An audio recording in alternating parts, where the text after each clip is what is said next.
안녕하세요. 마블성형외과 원장 서일범입니다. 저한테는 어떤 게 좋아요라고 하는데 이미 이전에 사실 마음속으로는 결론을 내렸거든요. 아프더라도 오래 갈 수 있는 가슴 만들기 제 목표이기 때문에.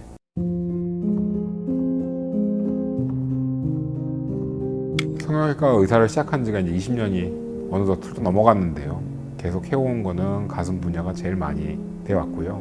가슴 확대라는 게 뭐 계산에 의해서 맞춘다고 해가지고 무조건 그게 유지가 된다 이런 건 아니거든요. 똑같이 계산해서 할 수밖에 없긴 하지만, 근데 거기서 이제 작은 포인트들이 있어요. 다른 보형물들은, 모든 보형물들은 이동이 되면 안 돼요. 무조건 가만히 있어야 되고 이동이 없는 게 가장 좋은 건데, 가슴 보형물은 이동도 해야 되고, 그렇다고 해서 또 위치가 너무 바뀌어도 안 되고, 어느 정도 그냥 촉감을 계속 유지해야 되고, 이게 다 균형이 맞아야 되기 때문에, 그래서 가슴 확대가 보형물 수술 중에 가장 까다로운 수술이기도 하고, 이 결과가 잘 나왔습니다 하려고 하면 몇 개월이 걸려야 되거든요. 하물며 옛날 같은 경우는 1년까지도 경과를 보기도 했었고요. 저 사람하고 나하고 흉곽통이 같으니까 똑같은 보형물 써가지고 똑같이 넣으면 저 결과가 나오겠지라고 하지만 사실 아니에요. 오히려 둘레만 똑같을 뿐이지 전부 다 다르거든요. 그 다음에 이제 방이 생기는 과정 동안에 어떻게 생활하면서 뭘 주의해가지고 가냐에 따라서 질도 달라지게 돼 있기 때문에, 아마 모든 성형수술 중에 경과를 제일 오래 제일 많이 보고 자주 보는 게 가슴 확대예요. 왜냐면 이게 가슴은 계속 움직일 수밖에 없거든요. 내가 생활을 하니까. 그거에 따라 되게 달라지기 때문에 계속 체크가 돼야 되고 본인 스스로도 관리가 돼야 되고. 방이 중요하면 그 다음에는 보형물의 안정성인데요. 그날 수술이 끝났으니까 방이 만들어진 게 아니고요.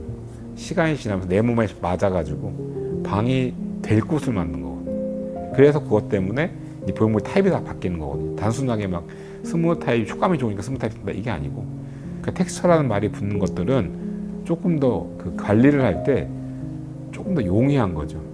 거기서 이제 한 10%, 20% 정도 내외에서 뭐가 좀 좋다 안 좋다가 사람마다 달라지게 돼 있는데, 내가 맞는 목적에 따라서 이런 보형물이 더 유리하다 이렇게 생각해서 선택이 돼야지, 이거 안 쓰면 이상해진다라고 생각할 필요는 사실 별로 없습니다.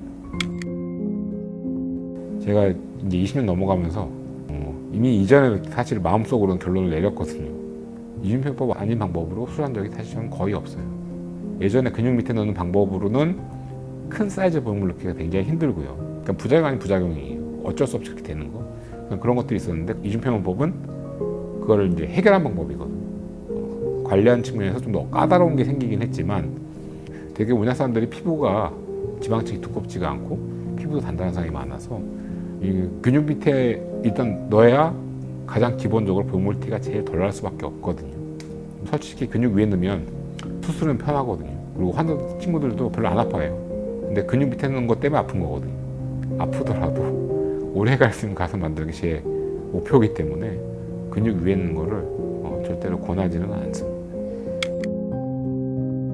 저한테는 어떤 게 좋아요라고 하는데, 실질적으로 절개 위치라는 거는 이걸 해야 된다는 건 없어요.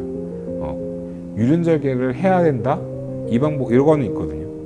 어쨌든 기본적으로 겨드랑이랑 밑선에서는 결과에서의 큰 차이를 두는 수술은 아니고, 관리적인 측면에서 봤을 때 이런 사람은 겨드랑이가 유리하고 이런 사람은 밑선이 유리하고, 그런 거에 따라 선택이 될 수 있는 거지, 결론적으로 겨드랑이랑 밑선은 차이가 없습니다.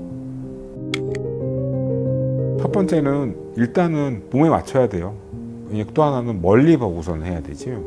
근육이 덮어지고 자기 조직이 더 있을수록 그 위에 있는 피부는 상대적으로 좀 덜 데미지를 받게 되죠. 하루에도 몇 번씩 보잖아요. 아파 죽겠어 이런 친구들 막 인상 팍팍 쓰면서. 그래서 그렇게 된 가슴이 나중에 나이 들어서도 계속 유지가 될 수 있고, 거기에 맞춰가지고 여러 생활 참아야 될 거 참고 관리가 돼야 되지만, 어쨌든 처음부터 플랜을 맞춰서 잘 세우는 게 가슴 확대 수술의 결과를 얻을 수 있는 방법이죠.